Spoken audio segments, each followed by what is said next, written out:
Did you know that the search to find the wreck of RMS Titanic, the famous ship that hit an iceberg and sank in 1912, was a cover story? That's right, finding the Titanic was more of a bonus. So what was the real story?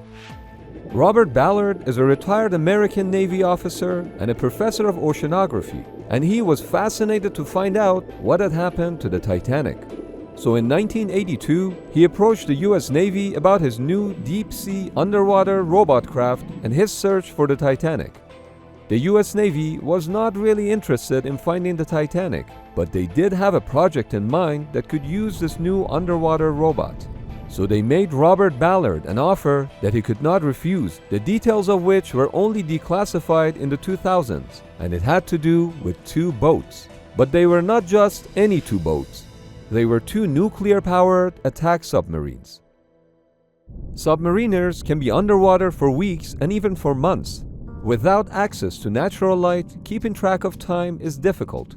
A submarine day is only 18 hours long, which is split into 3 6-hour shifts for sleeping, keeping watch, and spending free time.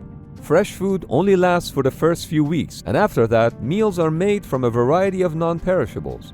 The space is quite tight and has to be shared among many. Some submarines may only have 1 bathroom for every 40 people, and each person basically gets 15 square feet to themselves and all their belongings. There's basically little to no privacy, which is partly why only in the last decade women have been allowed to serve on US Navy submarines. Speaking of privacy, if you're tired of hot local singles constantly bothering you, you need to get on Surfshark, who's sponsoring this video. But kidding aside, the real reason I use Surfshark VPN is that I can watch some of my favorite Netflix shows that are otherwise only available in the US and the UK. And with Surfshark, I can access them on all my devices at the same time if I wanted to. Okay, maybe I also use it to hide my browser search traffic, but it's not... Okay, it's exactly what you think. So for an 83% discount plus 3 extra months for free, use the code NWIT when you sign up, or just use the link in the description. If anything, try Surfshark for 30 days, risk-free with money-back guarantee. Give the hot singles in other countries a chance too, and try Surfshark. So, submarine duty is very tough. In fact, it's so tough that to do submarine service, you need to volunteer for it. And then, only after passing a series of grueling tests, psychological evaluations, and intensive courses to prove you're fit for the job, you may be given a chance to serve on a submarine. Modern submarines, especially nuclear submarines, are complex machines, equipped with an array of technologically sophisticated systems, controlling everything from the oxygen on board to the nuclear missiles that they carry. But if something goes wrong, you are pretty much on your own to deal with it, and there are things that can go wrong. Submariners are trained on escaping the submarine in case of an emergency. Trainees are taught basic diving physiology, like what happens to the human body under pressure and what can go wrong. For example, you don't want to hold your breath as you ascend, because the air in your lungs will expand and can cause serious lung injuries. The training also includes spending time in a pressure chamber, as well as pressurized training underwater. One would hope to never have to use any of this, but accidents do happen. Since the end of World War II, the United States has lost 4 submarines. In the late 1940s, 2 diesel-electric submarines, USS Cucino and USS Stickleback, sank as a result of accidents. Thankfully, the majority of their personnel were rescued. But in the 1960s, 2 nuclear-powered attack submarines, USS Thresher and USS Scorpion, met a devastating fate when they sank below their crush depth, resulting in the submarines imploding. USS Thresher was the lead boat of her class. On April 10, 1963, during deep diving tests about 220 miles east of Boston, Massachusetts, USS Thresher sank, killing all 129 crew and shipyard personnel aboard. This was the 2nd deadliest submarine incident on record after the loss of French submarine Surcouf, in which 130 crew lost their lives. The US Navy quickly mounted an extensive search with surface ships and support from the Naval Research Laboratory with its deep search capability. One day after the disaster, Trieste was alerted and brought from San Diego to Boston. Trieste was a Swiss-designed, Italian-built, deep-diving research bathyscaphe. 3 years earlier, in 1960, Trieste had been the first manned vessel to reach the deepest point of the ocean, known as the Challenger Deep.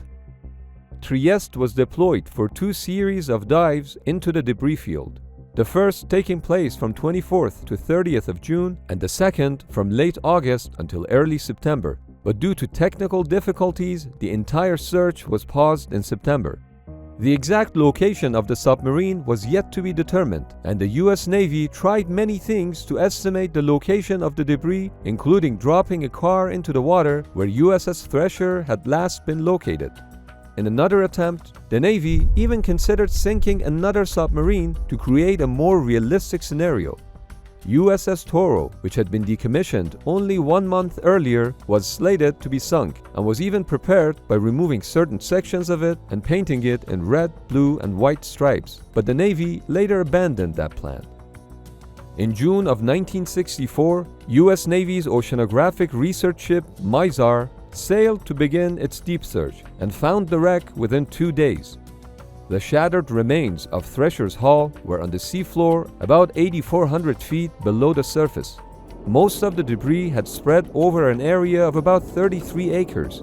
Major sections of Thresher, including the sail, sonar dome, bow section, and the stern planes, were found. Only 5 years after the USS Thresher disaster, another American submarine and its 99 crew vanished in the Atlantic. On May 27, 1968, USS Scorpion failed to return as scheduled to its home port at Norfolk, Virginia, and within hours, it was obvious that something terrible had happened. At the end of October 1968, USNS Mizar located sections of Scorpion's hull on the seabed about 460 miles southwest of Azores under more than 9,800 feet of water. The results of the US Navy's various investigations into the loss of Scorpion are still inconclusive. The disappearance of USS Scorpion was one of the 4 mysterious submarine disappearances in 1968. France, Israel, and the Soviet Union all lost submarines in that same year. The French submarine Minerve was not found until 2019, when it was discovered in waters east of its home port, Toulon. The Israeli Navy's submarine Bekar disappeared with more than 60 people aboard. That submarine's location was unknown until 1999, when it was finally located 9,500 feet below the surface between Crete and Cyprus. In August of 1968, the wreck of Soviet Union submarine K-129 was detected by Americans northwest of Hawaii at an approximate depth of 16,000 feet. 6 years later, in 1974, the CIA secretly retrieved part of the Soviet submarine under Project Azorian. As part of this project, the bodies of 6 Soviet submariners were recovered, which were given a memorial service with military honors and buried at sea in a metal casket because of radioactivity concerns. A video of the burial ceremony was sent to the Russian government in 1992. At this point, you might be wondering, what was the deal with the Titanic? Even though the US Navy had previously studied the wrecks of USS Thresher and Scorpion and knew roughly where they were, the nuclear reactors had never been located, and Scorpion was also carrying nuclear weapons. The Navy wanted to study the submarines to see how nuclear materials fared in ocean over time and how they affected their environment, and Robert Ballard's underwater robot could accomplish this task. But the Navy didn't want anyone, especially the Soviets, to get suspicious, so Ballard suggested that they use the search for Titanic as a cover. In return, after completing the Navy's mandate, Ballard could use what was left of the budget to look for the Titanic. From studying the wreckage of Thresher and Scorpion, Ballard had an eye-opening observation. The pieces of debris didn't form a circular pile. They instead formed a line on the seabed, like a comet, from the lightest object to the heaviest, which is where the bulk of the vessel's hull would be. After locating and examining both submarines, Ballard and his team only had 12 days left to find the Titanic. But with the knowledge of following the debris trail to the shipwreck, they were able to find the Titanic in the remaining days. Shortly after the loss of USS Thresher and USS Scorpion, their names were struck from the naval vessel register, but they were never decommissioned. When submarines are deployed, they are set to go on patrol, and the ones that have sadly never made it back remain on eternal patrol.